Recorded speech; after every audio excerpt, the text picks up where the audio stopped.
Ponovno sem zaključil en pogovor na temo gašenja požarov, nemoči. Imam občutek, da sem sam na vrhu.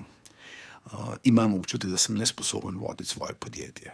Absolutno ni nič od tega res. Ampak dogajajo pa se stvari, nemoč, strahovi, gašenje požarov, absolutno. Takrat iščemo zunanjo pomoč. Kadar iščeš zunanjo pomoč, pa obstaja neka pravila, ki ti lahko pomagajo. Prva stvar, svetovalec in podjetnik je zelo dobro, da imata podobne vrednote, vrednostne lestvice. In druga stvar, da bližnjice niso bližnjice, ki so moralno, etično sporne ali zakonsko sporne. Da so bližnjice v smislu orodij, ki peljejo podjetje, deležnike v podjetju do novih uspehov, do boljših rezultatov.